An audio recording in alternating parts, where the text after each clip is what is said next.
भेजा गया है। तो इस तरह से इनकी शादी कभी भी पब्लिकली डिस्क्लोज नहीं की गई थी। तो हीजू एक साइन लैंग्वेज सेंटर का भी हिस्सा थी। तो अगले दिन अपने ऑफिस में हीजू बहुत ही गुस्से वाले, धमकाने और डांटने वाले डायलॉग्स का रिहर्सल कर रही थी, क्योंकि उसे साउंड पे अपना गुस्सा निकालना था। तो शाम को दोनों एम्बेसडर के इवेंट पे पहुंचते हैं। तो इस एपिसोड की शुरुआत में जितना दिखाया गया था उसके बाद से सीन कंटिन्यू होता है। दोनों को साथ देकर सभी लोगों के बीच गॉसिप शुरू हो गई थी, पर उन पे ध्यान न देते हुए साउंड हीजू को लेकर एम्बेसडर से मिलने आता है। तो उन दोनों के बीच की बातों को हीजू एम्बेसडर की वाइफ को साइन लैंग्वेज में बता रही होती है, जो देख एम्बेसडर हीजू को साउंड की वाइफ समझ लेता है। तो हीजू इशारों में बताती कि मैं बस एक इंटरप्रेटर, हमारे बीच कोई पर्सनल रिलेशनशिप नहीं है। साउंड को तो समझ नहीं आया कि हीजू ने इशारे में क्या कहा, पर एम्बेसडर उसे थैंक यू कहते हैं उनकी वाइफ के लिए इंटरप्रेटर लाने के लिए। इस पे साउंड कहता है कि एक्चुअली मेरी वाइफ को भी डिसेबिलिटी है। एम्बेसडर कहते हैं कि कभी मैंने आपकी वाइफ को आपके साथ नहीं देखा, आपको उन्हें भी लाना चाहिए था, हमारी मुलाकात हो जाती। इस पे साउंड कहता है कि एक्चुअली मेरी वाइफ मेरी कमजोरी है, जो सुनकर हीजू को तो बहुत गुस्सा आता है। तो साउंड आगे कहता है कि क्योंकि मैं गवर्नमेंट के लिए काम करता हूँ, इसलिए मुझ पे ऑनलाइन काफी अटैक्स होते हैं, इसलिए मैं नहीं चाहता कि मेरी वजह से मेरी वाइफ को ऑनलाइन हेट या अटैक्स फेस करना पड़े। तभी उसे दूजे मैसेज करके बताता है कि सब कुछ रेडी है, अगर अब उस 406 का कॉल आया तो अब हम उसे ट्रैक कर पाएंगे, बस आप 10 मिनट तक उसे उलझा कर रखना। तो हीजू यहाँ से ड्रिंक करने चली जाती है। अब उसे ज्यादा ड्रिंक करता हुआ देखकर साउंड मना करता है। हीजू फोन में टाइप करके उसे कहती कि अगर हो गया तो मैं यहाँ से जा रही हूँ। इस पे साउंड कहता है कि तुम अभी नहीं जा सकती, जब तक मैं यहाँ हूँ तब तक मेरे साथ रहना होगा, कुछ प्रॉब्लम है, पैर दर्द कर रहे हैं तो बैठ जाओ और ज्यादा ड्रिंक करना बंद करो। जो सुन अब हीजू से साइन लैंग्वेज में कहने लगती है कि क्या तुम्हें लगता है कि मैं सुन नहीं सकती या मुझे कोई इमोशन फील नहीं होते, मैं कितनी हर्ट हूँ तुम्हें कभी दिखता भी है, और क्या कहा मैं तुम्हारी कमजोरी हूँ, अगर कमजोरी होती तो तुम्हें मुझे प्रोटेक्ट करना चाहिए, और कल तुमने क्या किया,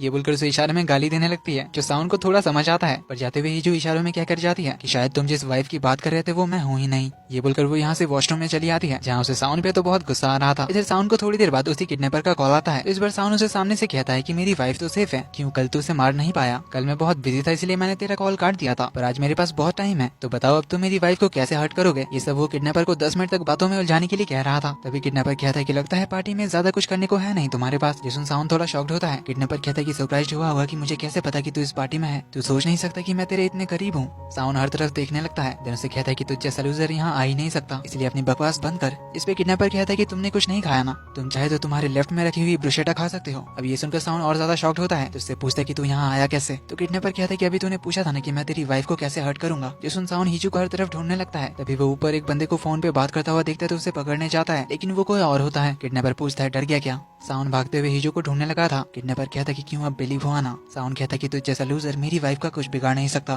तूने मुझसे पंगा लेकर बहुत बड़ी गलती की है, और वैसे भी तूने मेरी वाइफ को कभी देखा भी है क्या, पता भी है वो कौन है। तभी वो कहता है कि होंग हीजू तेरी असली वाइफ नहीं है, जिससे तेरी शादी होने वाली थी वो थी चेयरमैन होंग की बड़ी बेटी इना, और शादी से एक दिन पहले वो भाग गई, इसके बारे में किसी को भी कुछ पता नहीं है। पर